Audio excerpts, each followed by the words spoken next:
What's going on YouTube? Josh here checking in. We're back with another video doing a shoe review. It's been a while since I've done one of these. So right over here we've got the Reebok CrossFit Lite TRs. And we've got the new kid on the block. These are the Converse All-Star Chuck Taylor 2.0. So, just in general, these are, a versatile workout shoe, right? These are used for kind of all purpose, good for just all around lifting, great for squatting, benching, and deadlifting, really an all around gym shoe. And so we're gonna just break down the different aspects of the shoes. So let's start off with the Reebok right here. So off the bat, one thing that you'll probably notice about this shoe is there's a bit more padding, as you can see right over here on the ankle. And that definitely makes it a little bit more comfortable in the ankle as opposed to the Chuck Taylors, which are really pretty thin. Compared to the previous version of the Chuck Taylor shoe, these are definitely a lot more substantial along the ankle. The old ones used to be really flimsy, kind of would end up like this when you're not wearing them. They've done a good job reinforcing the heel, so definitely a big improvement over the previous version of the Chuck Taylor, the originals.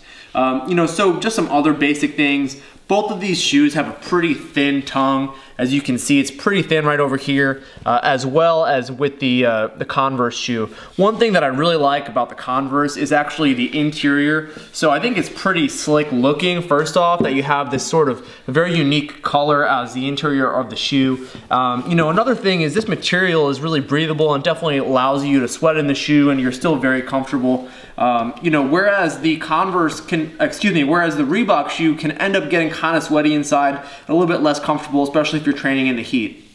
So another major difference between these shoes is the toe box. So I'm gonna just put them side by side and you'll notice that the Reebok shoe has a pretty wide toe box. It'll be great if you've got a wider foot, whereas the Converse tends to be a little bit narrower. I actually have a wider foot, but I find that if you just keep the front few laces in the Converse nice and loose, it's plenty comfortable. It's not, I don't feel like my foot is choking at all. And honestly, for a lot of people, if you have a narrower foot, the Reeboks over here will probably be a little bit too wide for you. So that's just something to consider, big picture as far as what's comfortable for you.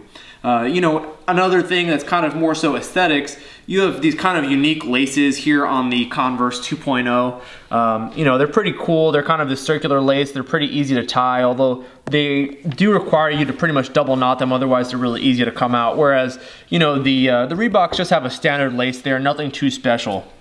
Now, one thing I really want to touch on that's a major difference between these shoes is really how good they're going to be for deadlifting right out of the box. And in this case, it's going to have to be the Reebok that takes the cake.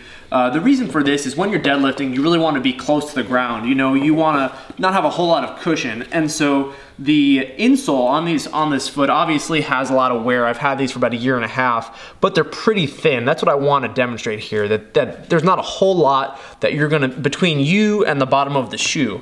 In contrast, the Converse shoes have this very thick Nike Lunarlon or something like that. You can see here, right at the heel, you definitely have a good 6 or 7 millimeters at least of heel depth. And so that makes this shoe very comfortable, extremely comfortable for just walking around, but if you're gonna be deadlifting in these shoes, and especially if you're a serious power lifter, I would definitely recommend getting a flat insole, an alternative to the one that comes brand new with these.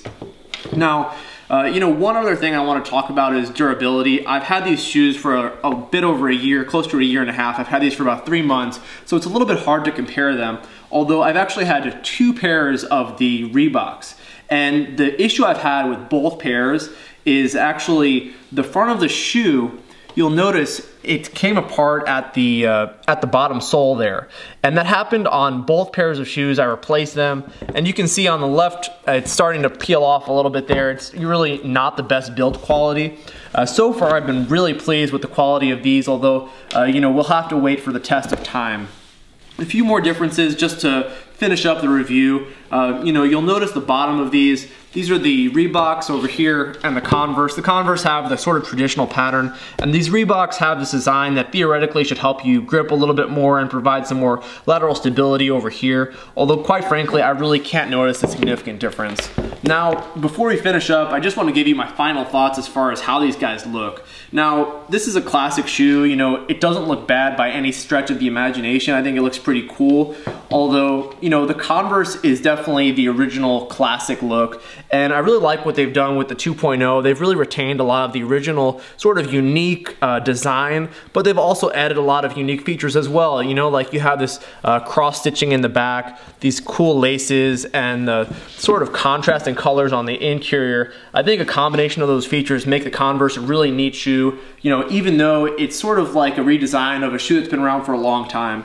You know, ultimately, you can really get away with either of these shoes. One thing to note is that Reebok does have a 2.0 version of the CrossFit Lite TR, and I'm not reviewing really the 2.0 versus the 2.0. This is the CrossFit Lite 1.0 version, and these are the Chuck Taylor All-Star 2.0. So, you know, maybe Reebok has made some improvements, you know, especially with these durability issues, which really, these durability issues are what made me go to the Converse.